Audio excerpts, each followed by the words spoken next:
최근 한 유명 유튜버가 사고 당시 CCTV 영상을 공개했다가 결국 영상을 삭제하고 사과했습니다. 그런데 여기서 한 가지 의문이 생깁니다.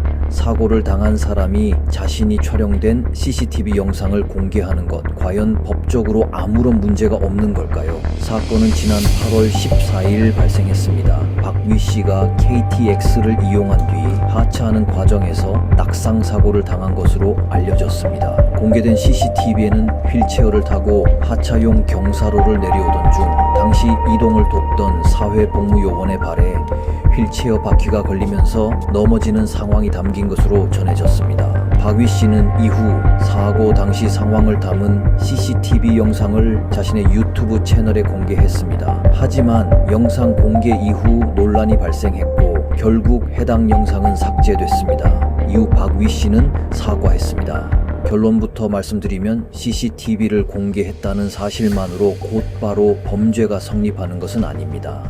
실제 법률 판단에서는 영상 속 사람이 특정되는지, 어떤 내용이 공개됐는지, 어떤 방식으로 공개됐는지, 그리고 공개 목적이 무엇인지 등을 종합적으로 살펴봐야 합니다. 특히 문제가 될 수 있는 것이 명예훼손입니다. 여기서 많은 분들이 오해하는 부분이 있습니다. 사실을 공개했으니까 명예훼손이 아니다. 반드시 그런 것은 아닙니다. 우리 형법에는 사실을 적시한 경우에도 명예훼손이 문제될 수 있는 규정이 있습니다. 다만 구체적인 사건에서는 여러 사정을 종합하여 판단하게 됩니다. 그렇다면 공익적인 목적이었다면 괜찮은 것 아닐까요? 공익을 위한 문제 제기인지 여부는 법률적으로 중요한 요소가 될 수 있습니다. 하지만 공익적인 목적이 있다고 해서 타인의 권리 침해가 무조건 정당화되는 것은 아닙니다. 같은 문제를 제기하더라도 특정인의 신원이 드러나도록 영상을 공개하는 것과 신원을 알 수 없도록 편집하여 공개하는 것은 법률적으로 동일하게 평가되지 않을 수 있습니다. 그렇다면 얼굴만 모자이크하면 괜찮을까요? 그것도 단순하게 판단할 문제는 아닙니다. 사람을 특정할 수 있는 방법은 얼굴만 있는 것이 아니기 때문입니다. 장소와 시간, 복장이나 직책, 주변 상황 등을 종합하여 특정인을 알아볼 수 있다면 또 다른 법률 문제가 발생할 가능성이 있습니다. 더 중요한 것은 인터넷의 특성입니다. 한번 공개된 영상은 원래 게시자가 삭제하더라도 다른 사람이 저장하거나 재게시할 가능성이 있습니다. 따라서 온라인에 영상을 공개할 때는 처음 공개하는 순간부터 신중하게 판단할 필요가 있습니다. 그렇다면 이번 사건은 법적으로 어떻게 봐야 할까요? 현재 공개적으로 알려진 사실만 가지고 특정인에게 법적 책임이 있다고 단정하는 것은 적절하지 않습니다.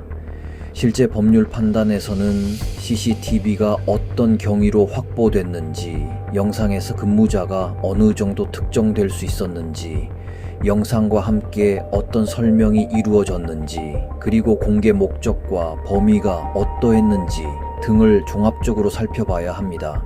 따라서 이번 사건을 두고 CCTV를 공개했으니 처벌받는다거나 반대로 피해자이기 때문에 공개해도 된다고 단순하게 결론 내리는 것은 적절하지 않습니다.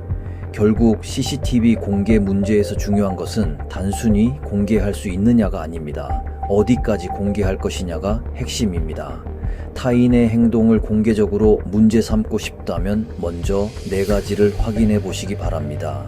정말 공개가 필요한지, 특정인이 드러나는지, 공개 범위가 필요한 수준인지, 그리고 공개하지 않고도 문제를 해결할 방법은 없는지입니다. 앞으로도 화제가 되고 있는 사건들을 단순히 소개하는데 그치지 않고 변호사의 시각에서 법적으로 어떤 의미가 있는지 쉽게 설명해 드리겠습니다. 비슷한 사건을 법률적으로 어떻게 봐야 하는지 궁금하시다면 구독해 두시면 도움이 될 겁니다. 감사합니다.